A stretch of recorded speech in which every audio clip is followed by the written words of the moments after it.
Baik Bu, dalam pertemuan sore ini ada dua hal Bu ya, yang prinsip yang ingin kami mintakan pendapat Ibu dalam konteks rencana penulisan buku 100 tokoh wanita di Kalasan.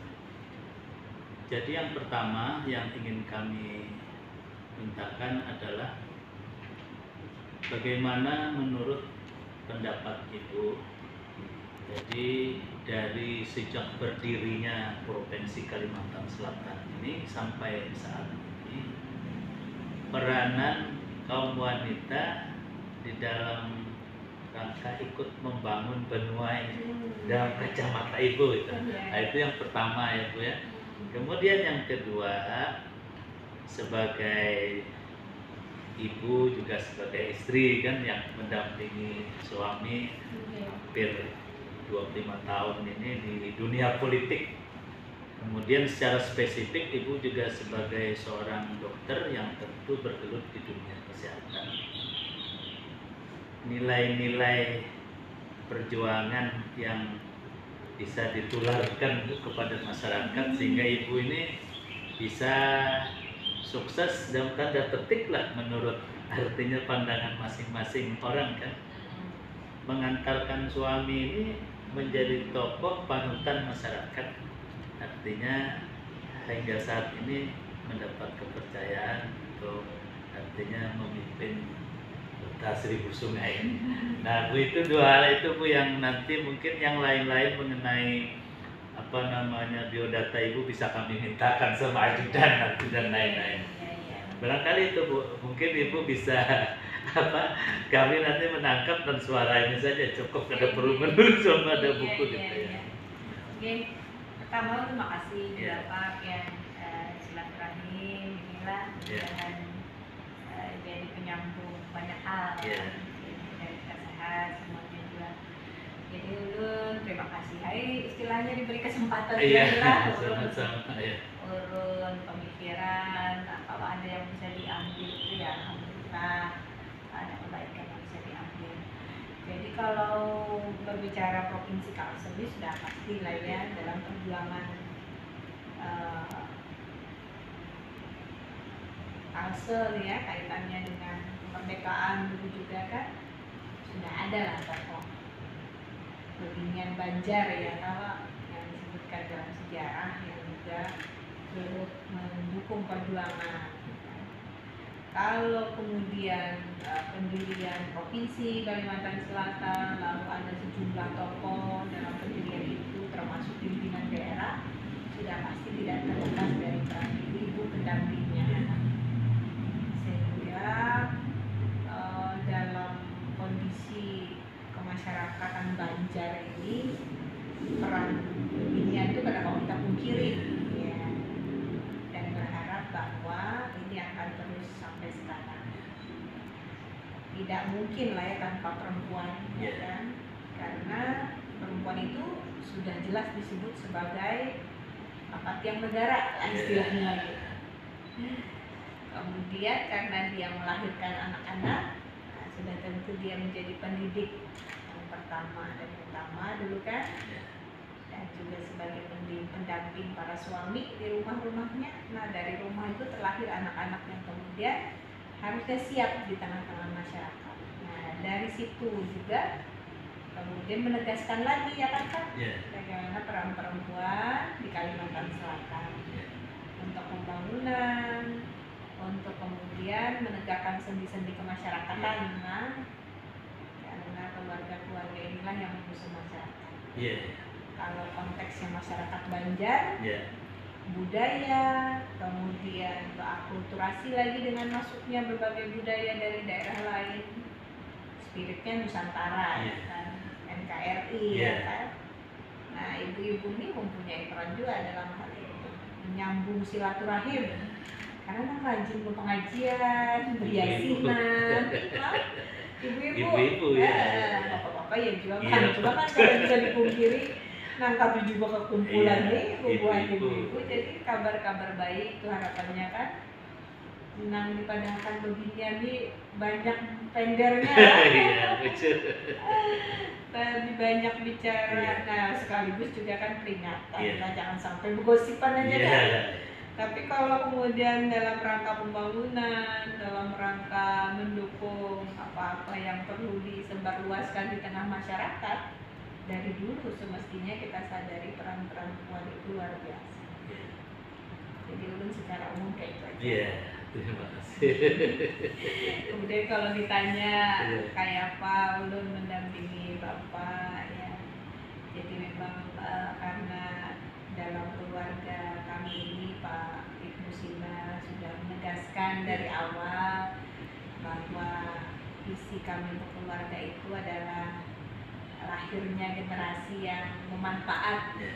untuk umat, untuk bangsa lah istilahnya begitu, dengan tidak lepas dari nilai-nilai Al-Quran. Itu menjadi kesepakatan kami dari awal, sehingga ketika ulun harus mendukung suami dalam berbagai tugasnya itu, hal yang utama harus ulun pastikan itu adalah bagaimana anak-anak kami ya. Jadi sempat ulun tuh nah istilahnya dulu bapak di DPRD provinsi ulun kan tapi bisa aktif pak. Tinggi karena satu sisi ulun begawi, ulun bekerja sebagai dosen di Fakultas Kedokteran Universitas Lampung Mangkurat. Lalu tugas-tugas di kemasyarakatan tuh alhamdulillah tetap ulun jalankan. Artinya bapak tuh dari tahun 2004 sudah ke RT pak. Iya, makanya.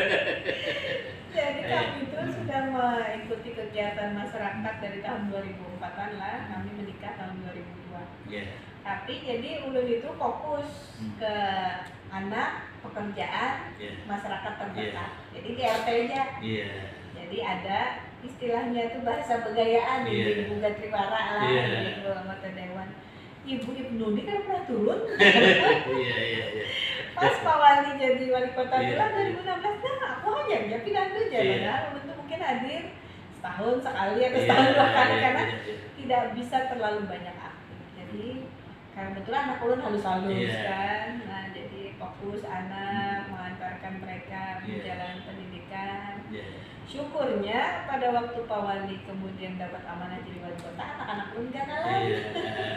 Itu istilahnya meningkat lah, kemudian ulun lebih luas lagi, dan ulun memang ada organisasi yang ulun cukup aktif selain di kampung, tadilah di kampus juga ada peluang-peluang untuk ulun beraktivitas. Jadi sebagai ibu ulun kira tugas utama kita di rumah memastikan suami kita terlayani, lalu anak-anak kita juga kita ayomi bersama suami lah. Nah, ketika ada tuntutan untuk berperan dari di masyarakat, kita memang tidak boleh tidak ambil peran, karena disitulah kita bisa menyampaikan hal-hal yang positif yang kita tahu, kemudian kita juga membangun silaturahim, dan dari situ keyakinan kami bahwa kalau kita ini ya sedikit bisa bertolongan, insya Allah menjadi jalan pertolongan lain untuk kita dan keluarga kita juga.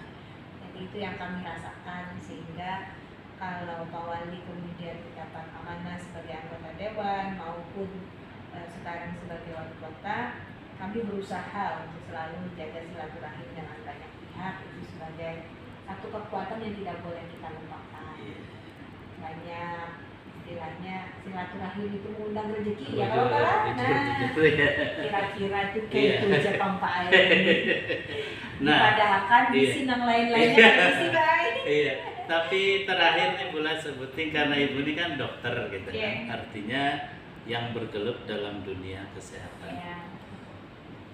Dalam pandangan ibu sebagai seorang dokter ya, artinya di Kalsel pada umumnya dan di kota Banjarmasin khususnya, kesadaran kaum wanita terhadap hidup sehat ini bagaimana?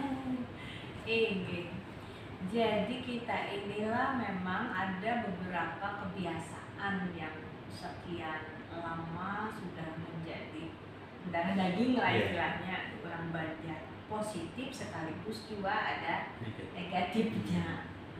Tapi itu umum lah orang Indonesia itu bila makan harus ada nasi.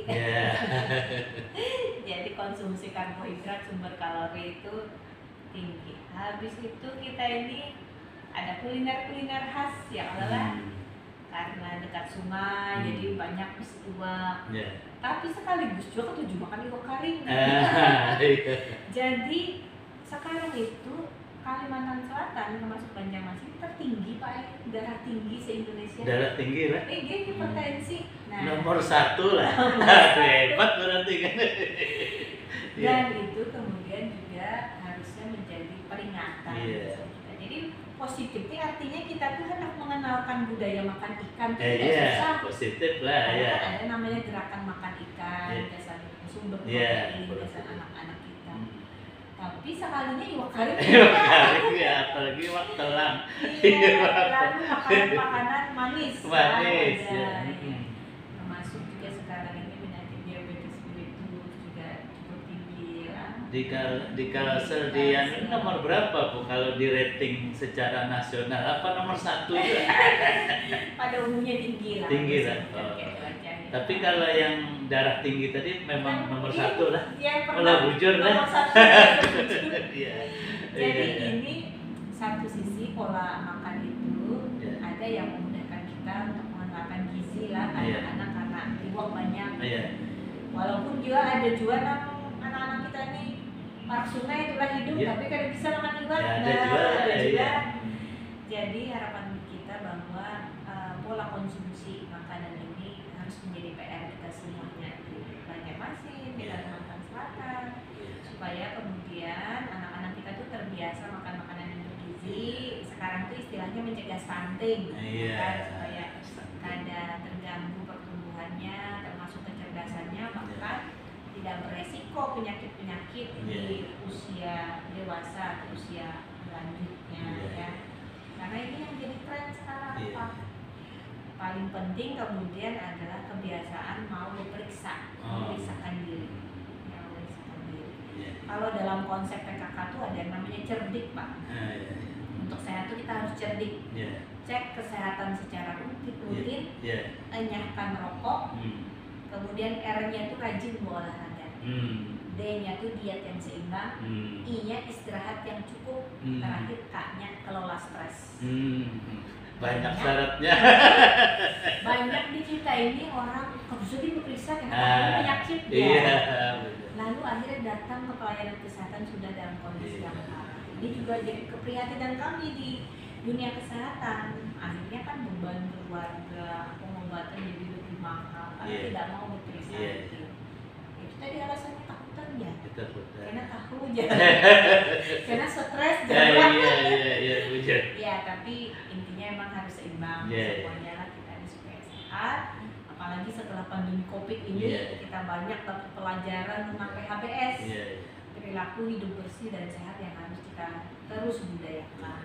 Mencuci tangan, ya kalau kan harus sebelum melakukan segala sesuatu dan sesudahnya. Ya itulah, mudah-mudahan ke depan lebih baik. Baik Ibu Wali Kota, Ibu Haja Dr. Wasilah, mudah-mudahan ini bincang-bincang ringan dan berisi ini bisa menjadi inspirasi bagi warga masyarakat di Kalimantan Selatan dan khususnya di Kota Banjarmasin, terutama kaum wanita kita. Ya, mudah-mudahan kedepannya Kalimantan Selatan dan Banjarmasin ini menjadi kota sehat, tidak lagi nomor 1 darah tinggi. Iya, baik. Oke, assalamualaikum warahmatullahi wabarakatuh. Waalaikumsalam.